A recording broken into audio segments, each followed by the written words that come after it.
Welcome, everyone, to Kanpai News. It's once again time for the weekly anime news. I am your host, Nasuth. I am joined, as always, by Xeno and Thaylien. How are you boys this week? Yes. Doing good. Good. Balancing my sort of sprites. Did I say what the day was? No, I didn't. Go ahead. Don't know. But, you know what? I'm actually very happy. Yeah? On this most auspicious of days. And you'll find out why later. Okay, all right. Well, this is Kanpai News for the 9th of... week commencing the 9th of February, 2025. Let's go ahead, and since I've already introduced everyone... No. Week commencing 16th. That's wrong. Yeah, wow. Oh, yes, that's the old date. Yes, because we're recording this a little bit early because for reasons. 16th of February. Right, so... since I've already introduced us all, let's get into the actual story. Starting with, as always, the bad news first. Music legend Michio Mamiya passes away. Renowned Japanese composer Michio Mamiya passed away on December 11th, 2024, which is, it's kind of amazing that it took this long for us to find out, but there you go. At the age of 95 due to pneumonia. A celebrated figure in both classical and anime music, Mamiya was best known for his haunting scores in Ghibli co-founder Isao Takahata's Grave of the Fireflies, Gquuuuux the Cellist, and Horus, Prince of the Sun. That Grave of the Fireflies track is ooh. Do you pronounce that Horus? I think it's Horus, yeah. Yeah, okay. Just wanted, it sounded like horse to Egyptian. me. I'm like, Horus. Horus, the Egyptian. Horus, yeah. Beyond anime, he was a prolific composer, earning acclaim for his 1974 opera Narukami, which won Grand Prix honors at the Salzburg Opera Festival. His family held a vigil on December 17th, with a funeral on December 18th. His influence on music, spanning anime, opera, and orchestral works, will not be forgotten. Very true. Very, very true. Gone too soon, a legend. Well, you say too soon. I mean, 97 is incredible. Like... 95. Man. Yeah. 95. 95, yeah. Pneumonia is what got my grandmother at the age of 93, so, yeah. That's a usual cause for people who just, they're so old that they just kind of give out. Yeah. Indeed. Right. So, let's go on to a little more controversy, which is Fuji TV struggles as sponsors flee.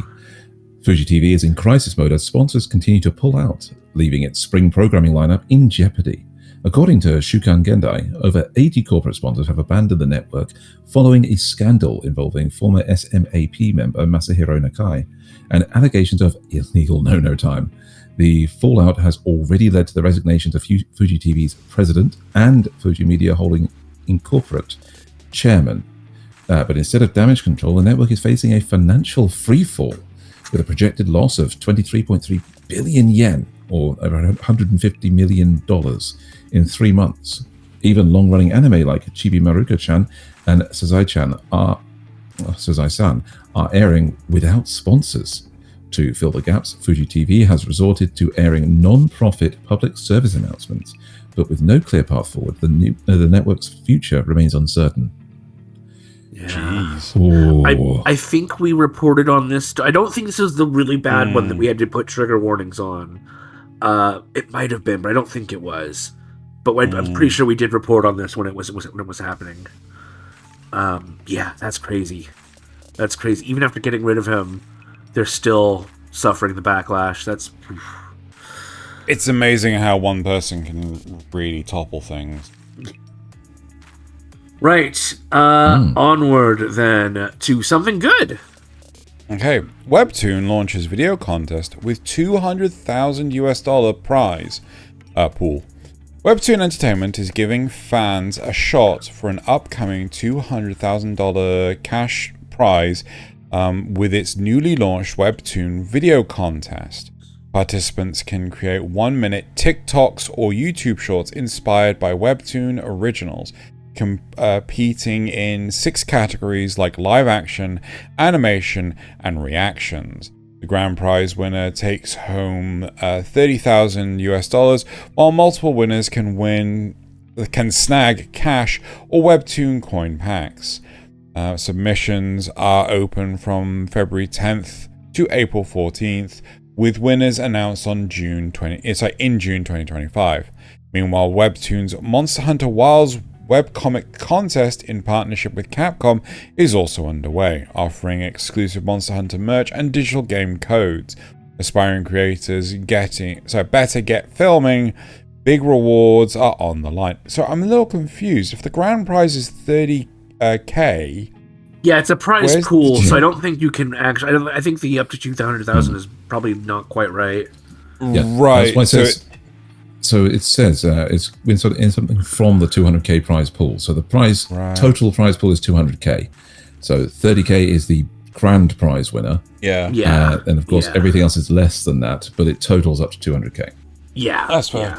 And these are the videos the properties that you can base it on. Let's move on to some Gundam news. There was actually more Gundam news, but it had a little bit of a spoiler at the end, and I didn't want to chance it, so I actually dropped that story in our Kanpai Cast Discord. If you want to find out what Hideaki Anno has to say about the opening scenes of the anime/movie.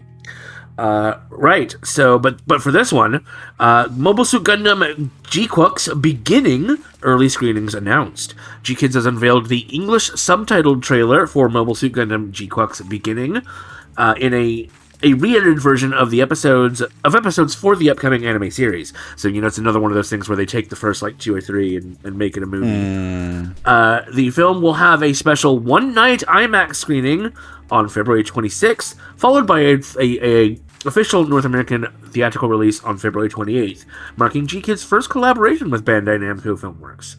Originally premiering in Japan on January 17th, the movie topped the box office, selling over 352,500 tickets in its opening weekend. I believe it's now number 3 overall Gundam movie. The story follows Amate Yuzuriha, a high schooler drawn into the underground mobile suit dueling scene, where she pilots the GQuuuuuX under the alias Machu. The anime is directed by Kazuya Tsurumaki and features scriptwriting by Evangelion creator Hideaki Anno. Moving on to Chibi Maruko-chan Grows Up. Suntory's premium malt beers brand has launched a nostalgic yet hilarious ad campaign featuring Suzu Hirose as an adult version of Momoko Sakura from Chibi Maruko-chan. The campaign, which began on February 8th, parodies the anime's next episode previews, teasing the tale of becoming a premium adult set in New York City. The ads feature Maruko-chan, Tamai-chan, Honami, and Kazuhiko Hanawa reuniting in a bar. 2 sets of commercials with various versions ranging from 7 to 30 seconds have been released on YouTube, including scenes where the characters read childhood time capsule letters. Suntory has a history of anime collaborations, previously working with Weathering With You, Crayon Shin-chan, and Blue Period's creator Tsubasa Yamaguchi. Meanwhile, Chibi Maruko-chan, originally created by the late Momoko Sakura, continues to air despite recent sponsorship struggles at Fuji TV. Okay, that is this is actually kind of a cute commercial. Right. Yeah. Okay. Moving on. Cat's Eye's live-action series gets a 2nd season. The French live-action adaptation of Cat's Eyes, based on Tsukasa Hojo's classic manga, is officially getting a 2nd season on TF1. The first season, which debuted on November 11th on TF1 and later on December 18th via Amazon Prime Video, follows the Shimada sisters. Shimada sisters. Art thieves by night, cafe owners by day, as they attempt to uncover the truth behind their father's mysterious death with a blend of action, romance, and 80s nostalgia. The show begins the legendary trio... Brings the legendary trio into modern-day Paris, dodging law enforcement while pulling off high-stakes heists. Directed by Alexandra Laurent, I think. The first season featured 8 52-minute episodes and was produced by Amazon and Big Band Story. Originally serialized from 1981 to 1985, Cat's Eye has remained a fan favorite, spawning 2 anime seasons before this stylish French revival. And I think they whoever was also making that poster knew what they're doing. Yeah. I think they also maybe not this company or anything, but I'm pretty sure that there was recently a French adaptation of Lupin as well. Live action adaptation. Right. Right. So I forgot to scroll all these down before I started the recording. Detective Conan creator gets documentary. For the first time ever, Detective Conan creator Gosho Aoyama, I knew what that was, has allowed cameras to follow his creative process in a new NHK World documentary. Originally aired in Japan in April and May. Wait. Really? But why? Oh, whatever. Originally aired in Japan in April and May 2024 as part of the professional Shigoto no Ryugi series. This special episode tracks Aoyama over 7 months as he crafts new chapters and characters for his legendary manga. Featuring exclusive interviews and behind-the-scenes footage, the documentary... Oh, I see. So it originally aired as, like, a segment, and now they're releasing it as an actual documentary.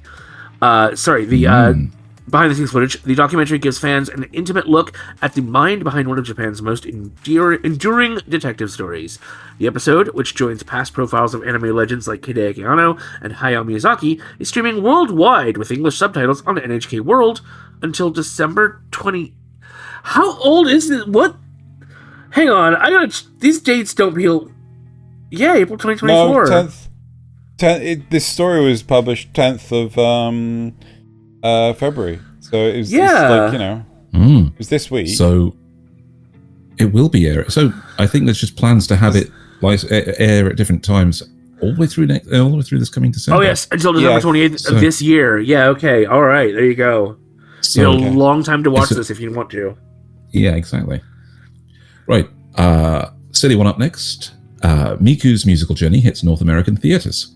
GKids has secured the North American theatrical rights to Colorful Stage, the movie, a Miku who can't sing, based on the Project Sakai Colorful Stage featuring Hatsune Miku mobile game, and will release the anime film in theaters on April 11th.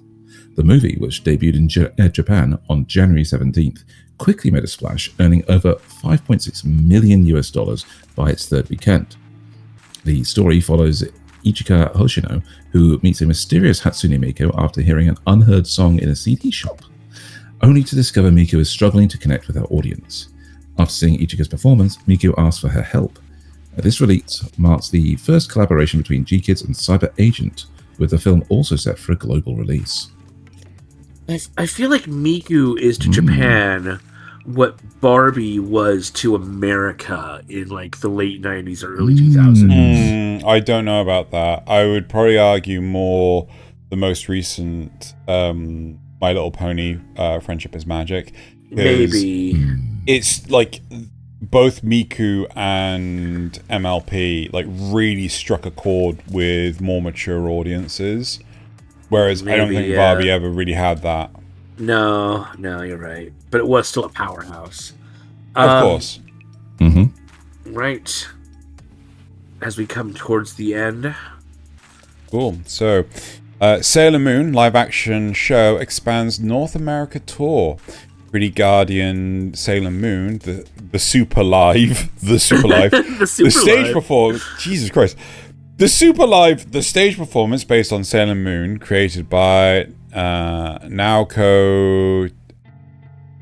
How do you put Takeuchi. EU together? Takeuchi. Okay.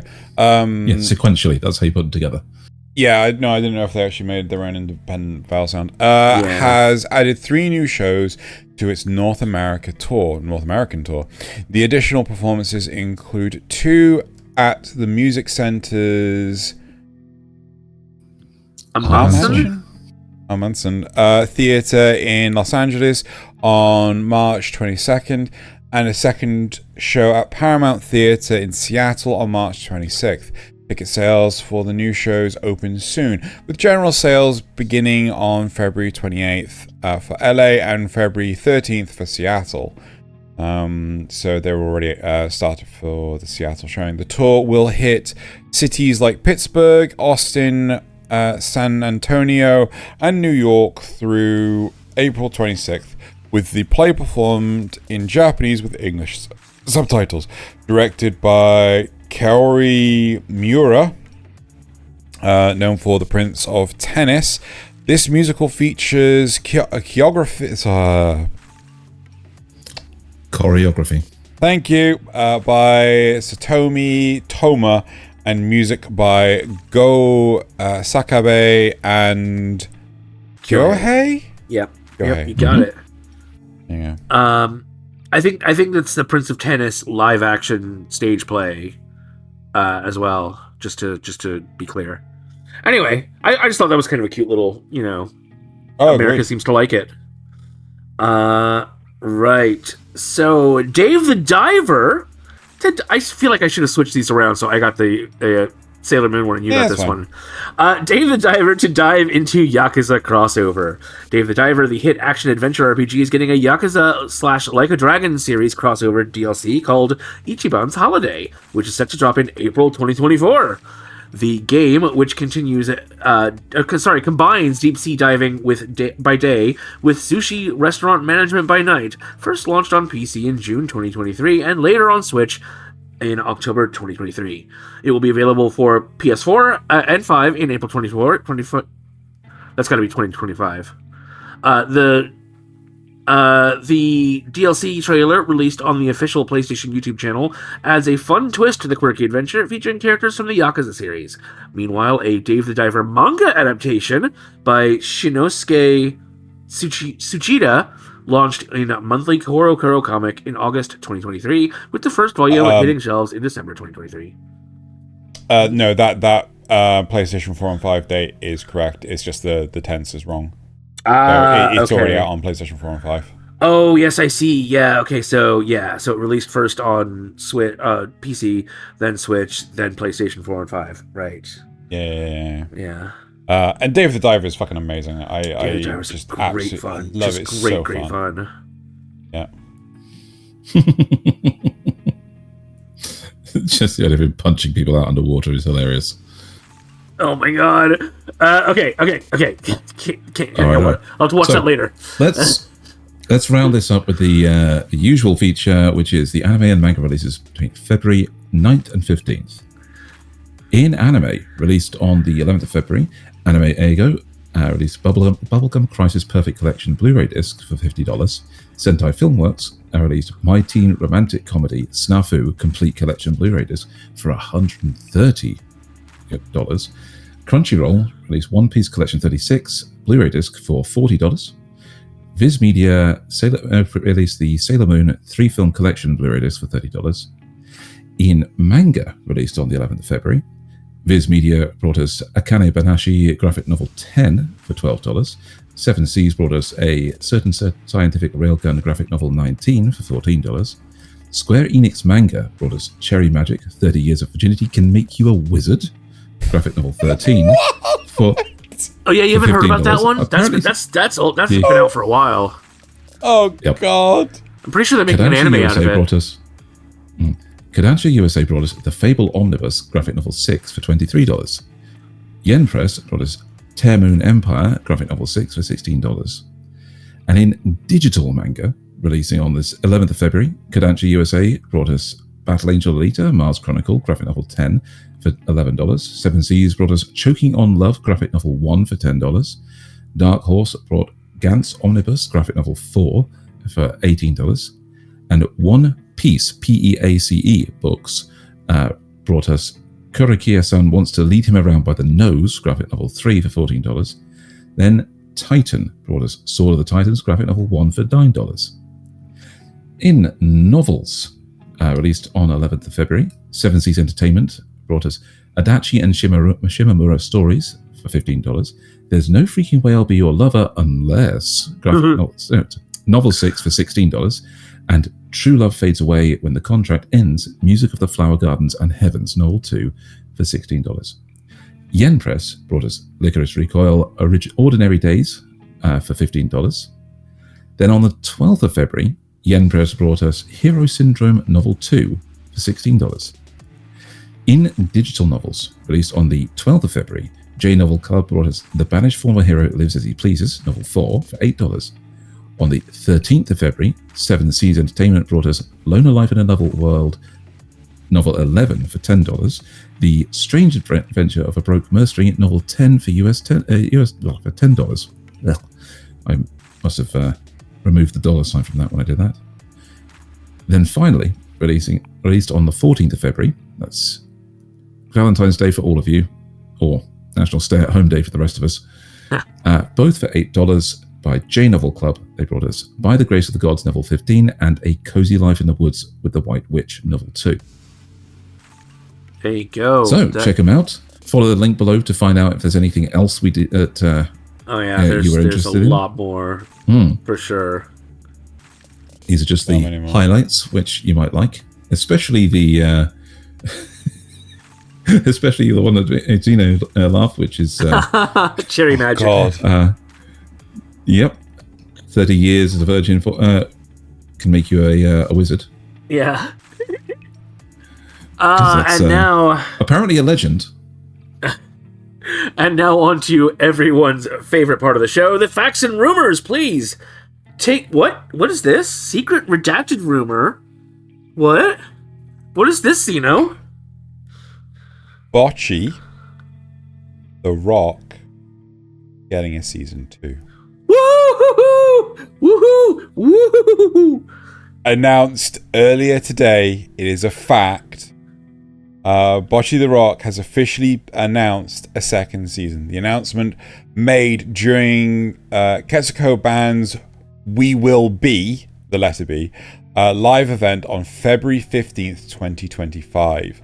The upcoming season will see Yusuke Yamamoto, the assistant director from the first season, stepping up as the director. Ooh. Erika Yoshida will return to handle the series composition, and both Keoria... Oh, God, this is a hard name.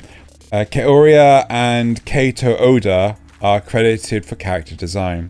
Studio Cloverworks will continue to animate the series. While a teaser trailer and visual has been released, no official release date for season 2 has been announced. So I saw this into AI and get a link for the trailer. I was just completely like, it's just like they took video footage of like the real location sort of thing. And those are stuff from season 1.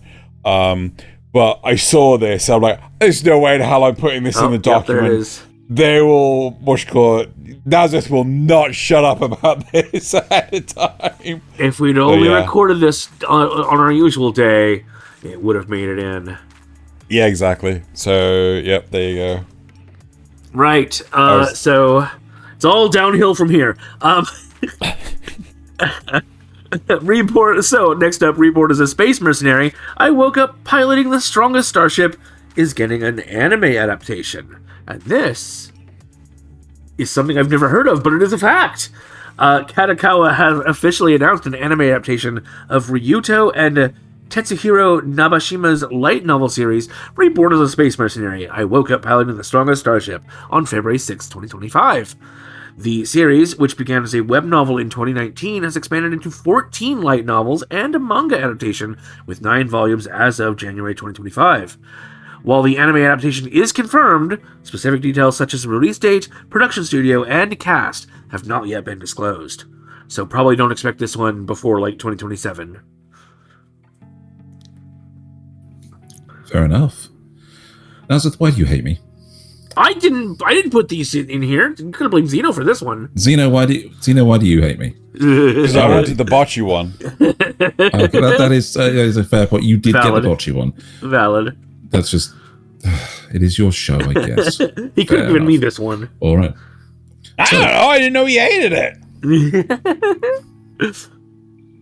Anyway, Oshinoko Season 3 is airing in 2026. And this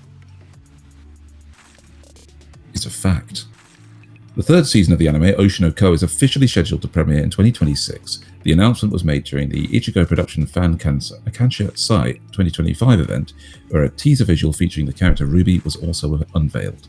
The first season aired in April 2023, followed by the second season in July 2024, which focused on the Tokyo Blade stage play arc.